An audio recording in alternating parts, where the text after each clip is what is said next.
Pat Evans had everything, universally famous and universally beloved, all thanks to his smash hit TV show, The Wonderful World of Little Jimmy Tussle. The wonderful world of little Jimmy Tussle. It's a wonderful world. So come along and learn about his adventure. Learn about yourself with Jimmy Tussle and friends. The show dominated the 80s, 90s and early 2000s, earning Pat countless awards for the revolutionary nature of the show.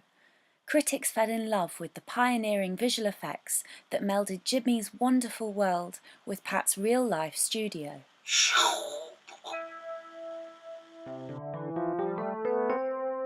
Wow, what a wonderful world. Hello, Jimmy. Hello, Chonswell.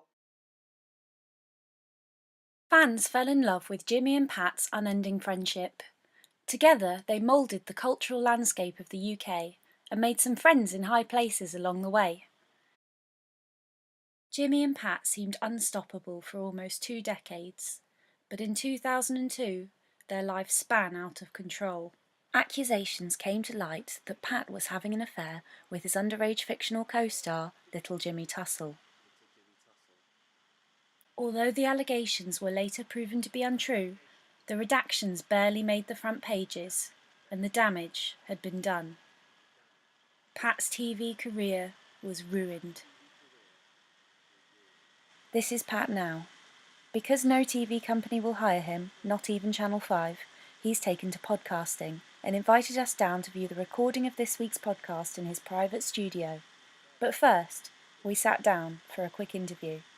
So how did you feel after the allegations came out in 2002? Obviously I was shocked. I think anyone would be. It's a shock to the system. One day you're having afternoon dinner with the Queen, and the next it's microwave dinners alone in your pants. How exactly was it that the allegations came out? Like, what happened? Well, there was some extra working on the show. She claimed that she saw Jimmy and I kissing in between takes, and then she gave her story to the Mail of the Day, and they hired a private investigator who said that Jimmy had spent every night at my house for a month. What was Jimmy doing at your house? Jimmy's a fictional character. Jimmy does not exist in the real world. We used to draw him, and then I did his voice over the top for a show. He does not exist in the real world for me to have an affair with. Right, but he was at your house.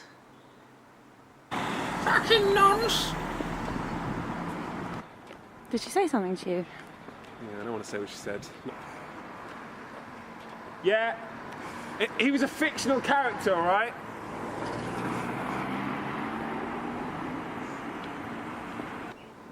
How did the BBC support you when you were going through that difficult time? I don't hold grudges, but if I did, I'd say that Richard Mullins is a spineless bastard who let me down when I really needed him. He was the Director General of the BBC at the time, and he had ample opportunities to just end the story there. He could have come out and said how ridiculous it was. Instead, he suspended me without pay. 9 months down the line, I'm cleared, but my career was still ruined. Do you not feel like they had to fire you, though, to preserve the innocent reputation of children's television at the BBC? I mean, it's a flagship service.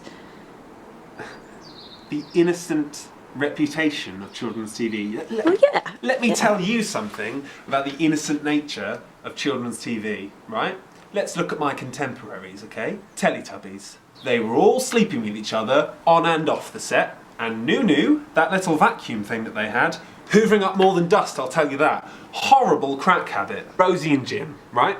They used to go around the streets of London, going in all the free museums, taxpayers' money. They'd go in and they'd grab things, whatever they could, steal things, and then they'd sell them off the back of the old ragdoll. Postman Pat and his black and white cat, well, he was siphoning birthday card money for years. Got himself a nice little place in Mallorca on the back of that. Fireman Sam. How do you think that 5 firemen were sustained in that tiny little village? They were starting the fires. Although I was eager to move on, Pat seemed to have a lot to get off his chest, and so I ended up just listening to a lot. Mr. Blobby, let me tell you, do you remember that little noise it used to make all of the time. Yeah? Let me tell you what that was. In the early days, they didn't have much of a budget. Couldn't hire someone for the suit. And Noel Edmonds of a morning would go out with his net, grab a few of the slow kids waiting out the back of the show, and then he'd bundle them up into a pyramid of slow children. And then he'd put them in the Mr. Blobby suit. One time, he had 17 of them in there. And that was the straw that broke the camel's back. Toppled over. 6 broken legs, 4 broken arms. And then they had to hire someone for the suit. Got Bodger and Badger. More like Tax Dodger and his Badger friend, who also dodges tax with STDs. And then you've got Tracy Beaker. Actually, I have no problem with Trace. She is a cracking lady. Should probably call her, actually. Finally, the time had come to record the podcast. I just sat on the sidelines and watched Pat do what he loves best. Jimmy, Tussle and friends. Wow, what a wonderful world, Jimmy. And it's a beautiful day. The sky is alive with 1,000 colours, and the birds are in the highest branches. The smells of spring are awakening my soul. Oh yes, Pat, it's lovely. But look, there's somebody down there in the water. I think they might be in a spot of trouble. Jimmy, I think you're right. We've got to get down there and help them. Come on. Can you see who it is yet, Pat? No, Jimmy, I can't. But if we get a bit closer, I might... Look who it is! It's Richard Mullins, former Director General of the BBC, and he's drowning in a fast-flowing river. Come on, we've got to help him. I wouldn't piss on him if he was burning in a fire, Pat. Jimmy, I can't believe you've just said that. You know we shouldn't hold grudges. What? Even though he cheated on his wife in 1989 and then left her for a younger model in 1995 and still to this day has it away with ladies of the night? Yes, Jimmy. Come on. We've got to help him out of the water or he'll drown. What? Even though he abandoned his best friend and colleague of 15 years during his latest time of need and left him to fend for himself against the lying pack of shits that is the British print media? Yes, Jimmy! Come on, we've got to get him out of the water. Now give me a hand. He's put on 4 fucking stone since 2006. The more I watched Pat, the more I realised that I just didn't recognise the show anymore. Oh no, Jimmy. It looks like they're trapped in a prison built by their own dishonesty. Those fat cats with their fat paychecks and their fat kids who hate them. Oh no, Pat. Their lying eyes have been torn out by the vultures of truth. Oh, I suppose you're here to apologise, Mrs. Tunstall. I presume that you've brought the £50,000 that you sold your story for. Bombs away, Pat. Light up those Nazi bastards. A bunch of withered garage flowers and a box of chocolates does not make up for it, Charles. That's a wrap. Great. That was a quick one today. 4 hours. Having grown up watching Pat, it did make me sad how his career had turned out. But after meeting him, the main feeling that I was left with was a sense of awe at how much his fans still meant to him. So when I was in the studio with you upstairs, it just struck me that a lot of your material is quite explicit.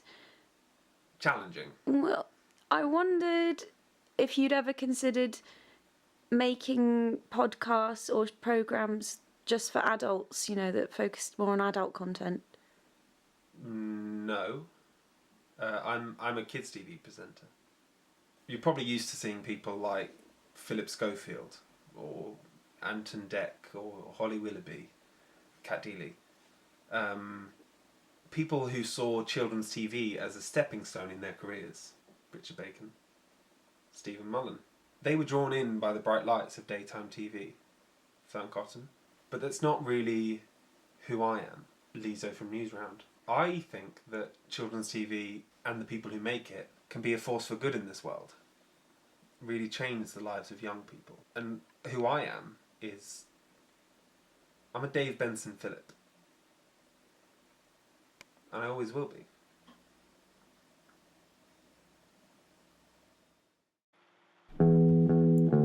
The wonderful world of little Jimmy Tussle. It's a wonderful world. So come along and learn about his adventures. Learn about yourself. Jimmy Tussle and friends.